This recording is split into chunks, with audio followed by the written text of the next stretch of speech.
எழில் சுட சீரியலில் இப்போ ஒரு அட்டகாசமான ப்ரோமோ வந்திருக்கு. மிஸ் பண்ணாமல் ஃபுல்லோடையும் கேளுங்க. அதுக்கு நான் இந்த வீடியோ பிடிச்சிருந்துச்சுன்னா லைக் பண்ணி பாருங்கள். ரொம்ப பிடிச்சிருந்துச்சுன்னா நம்ம சேனலுக்கு வந்து சப்ஸ்கிரைப் பண்ணி கண்டினியூஸாக ஆதரவு தாங்க.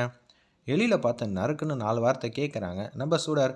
என்ன சார், உங்கள் குழந்தைங்க மேலே உங்கள்கிட்ட பாசம்லாம் நிறையவே இருக்குது, ஆனால் நீங்கள் பாசம் காட்டுறீங்கிற விஷயத்த ஏன் சார் கண்டிப்போட சொல்கிறீங்க? குழந்தைங்க ஆல்ரெடி வந்து அம்மா இல்லாமல் இருக்காங்க. அப்போனா அவங்களுக்கு அம்மாவும் நீ நடந்துக்கணும், அப்பாவும் நடந்துக்கணும். அட்லீஸ்ட் உங்களால் அம்மாவாக நடந்துக்க முடியாது. உங்களோட எண்ணத்தை பார்த்தாலே அதெல்லாம் வாய்ப்பே இல்லைன்னு தெரியுது. அப்படி இருக்க சூழ்நிலை நீங்கள் அப்பாவாவது நடந்துக்கலாம்ல. உங்கள் குழந்தைங்க உங்ககிட்ட டைம் ஸ்பெண்ட் பண்ணணும், வாங்கப்பா வெளியில் போகலாம் அப்படின்னு சொல்லி கூப்பிட்ருக்காங்களா? ஏன்னா கூப்பிட்டதே இல்லை. அப்பா வீட்டில் இல்லைன்னா குழந்தைங்களுக்கு நிம்மதி சந்தோஷம் இருக்குங்கிற மாதிரியா சார் குழந்தைங்களெல்லாம் வளர்ப்பீங்க? போங்க சார், உங்களை பார்த்தாலே வந்து பாசத்தை வந்து ஊட்டி ஊட்டி வளர்க்க வேண்டிய நீங்களே வந்து வெறுப்பை வந்து கேட்குற மாதிரி இருக்கீங்க. உங்களுக்கு குழந்தைய வளர்க்கவே தெரிலன்னு சொல்லிட்டு அப்படியே போக ஆரம்பிச்சிட்டாங்க. இவன் என்னை இப்படி சொல்கிறா, நம்ம கொஞ்சமாவது கண்டிப்போட இருந்தால் தானே குழந்தைங்க கரெக்டாக இருப்போம்னு நினச்சோம். ஆனால் இந்துமதி இழந்துட்ட குழந்தைங்களுக்கு 1 வருஷம் தான் ஆச்சு. அதை அவங்களால ஜீர்ணிக்கவே முடியாது. அப்படி இருக்க சூழ்நிலை இதை நான் வேறு மாதிரி கண்ணோட்டத்தில் பார்த்துருக்கணுமோங்கிற மாதிரி ஃபீல் பண்ணுறாங்க. அதனால் நிதானம் இல்லாமல் ஆயிடுறாங்க. சுடர் எப்படி என்னை பற்றி கேட்கலாம் அப்படின்னு சொல்லி முதல்ல ஸ்டார்டிங்கில் வந்து சாப்பிட்றப்ப அப்படின்னு நினச்சவர், சுடர் கேட்டது எல்லாமே வந்து கரெக்டு தானே, நான் ஏன் இது மாதிரி கண்டிப்பான அப்பாவாக ஆனேன்? இப்போ இந்துமதி பாசத்தையும் சேர்த்து தானே நான் குழந்தைங்களுக்கு வந்து கொடுத்துருக்கணும். குழந்தைங்களுக்கு நான் தானே சாப்பாடு வந்து ஊட்டி விடணும். இனிமேல் சேலட்டை நான் தான் ஊட்டி விட போகிறேன் குழந்தைங்களுக்குங்கிற மாதிரி யோசிச்சுட்டு இருக்காங்க. சாரோட மனசில் கொஞ்சமாவது நம்ம பேசுனதுனால தாக்கம் வந்திருக்குமோ? சேச்சே, அதுக்கெல்லாம் வாய்ப்பே இல்லை. மாறக்கூடிய மனுஷனா டக்குன்னு இவரெல்லாம் அப்படின்னு சொல்லி யோசிக்கிறாங்க நம்ம சுடர். அந்த இடத்துல என்னது சார் இன்னும் காணுங்கிற மாதிரி யோசிக்கும்போது கார் சவுண்டு வந்து கேட்குது. காரை வந்து திறக்க முடியாமல் தடுமாற்றத்தோடு இருக்கார். ஏன்னா அவர் நிதானம் இல்லாமல் இருக்கிறப்ப ஒரு வழியாக தட்டு தடுமாறி வந்து உள்ளே வந்து சோபாவில் வந்து பொத்துன்னு உழுவுறாங்க. சாருக்கு காஃபி எதுவும் எடுத்துகிட்டு போய் கொடுப்போம் சொல்லி, என்ன சார் காஃபி குடிங்கன்னொன்னே, ஏன் சார் இப்படி பண்ணுறீங்க? உங்களை பார்த்தா குழந்தைங்க எதுவும் இது மாதிரி நினச்சிக்க மாட்டாங்களா? என்ன இந்துமதி எப்படி இருக்க அப்படின்னு சொல்லி கேஷுவலாக வந்து இந்துமதி பக்கத்தில் இருந்தால் எப்படி பேசுவாங்களோ அவங்க கண்ணுக்கு நிதானம் இல்லாமல் இருக்கறனால இந்துமதி ஆப்போசிட்டில் இருக்கிற மாதிரி ஃபீல் பண்ணுறாங்க. அந்த இடத்துல நம்ம எழிலே வேறு லெவலில் மாசாக இருந்துச்சுன்னே சொல்லலாம் அந்த சீன்லாம்.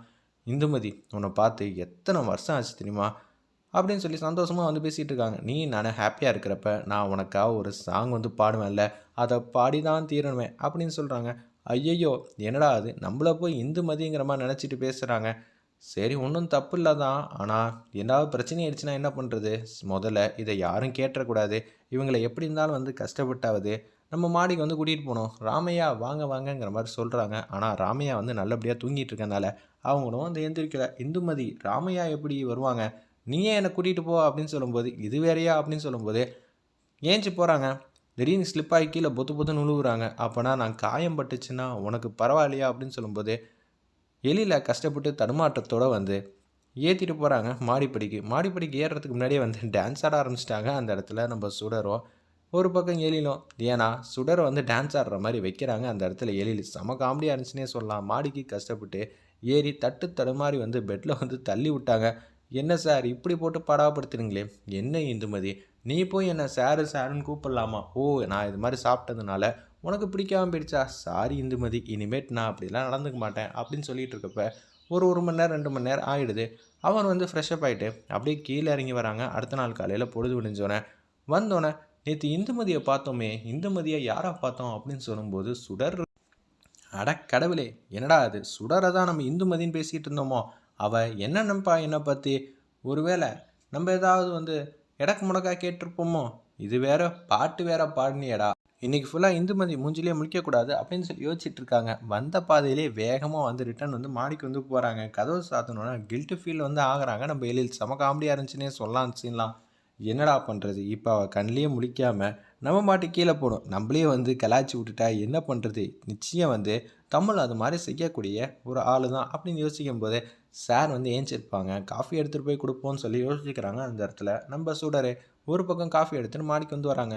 ஒருவேளை அவள் காஃபி எடுத்துகிட்டு வந்துட்டா என்ன பண்ணுறது அப்படின்னு சொல்லும்போது கதை வந்து தட்டுறாங்க. சார் உங்களுக்காக காஃபி எடுத்துகிட்டு வந்திருக்கேன், பேசுகிறதே தினுசாக இருக்கே, இதெல்லாம் நமக்கு தேவையாங்கிற மாதிரி உச்சக்கட்ட கோவத்தில் இருக்காங்க. இனிமேட்டு அவகிட்ட என்னால் எப்படி கோவப்படுத்த முடியும்? உடனே அந்த பாட்டை வந்து பாடிட்டா அப்படின்னு சொல்லி காமெடி பண்ணுறாங்க. அந்த இடத்துல நம்ம எழில், எவ்வளோ கம்பீரமாக இருந்தேன், ஒரு நாள் நிதானம் இல்லாமல் ஆகிட்டு உன்னோட இமேஜெல்லாம் இப்படி ஆயிடுச்சேடா, இந்துமதின்னு நினச்சிட்டு அவகிட்ட போய் வந்து ரொமான்டிக் சாங் வந்து பாடிட்டியடா, இனிமேட்டு கோவப்பட்டு பேசுனா அந்த பாட்டை பாடினா நம்மளால் நிற்க கூட முடியாதே அவன் முன்னாடிங்கிற மாதிரி யோசிக்கிற மாதிரி காட்டி இந்த ப்ரோமோ அட்டகாசமாக மாசாக முடிச்சிருந்தாங்க.